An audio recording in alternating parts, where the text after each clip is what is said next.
It's not every restaurant that highlights grains as their most important ingredient, but here at the Grain Shed in Spokane, they're bringing bread back to its roots. It's a really good place to come. It has a really good feeling and it smells fabulous all the time, of course. It's getting harder and harder to find real foods. And so, you can come here and whatever you have, it's going to be good.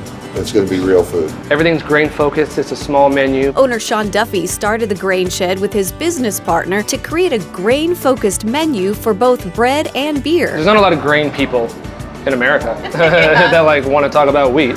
So once you meet someone, it's sort of like a special thing. We started talking and we're like, we need to really have a collaboration to where we have the baker, the brewer, the maltster, and the farmer all in one. That's really how it started. I mean, it's very laid back, very chill. Above all, it's a happy place to be.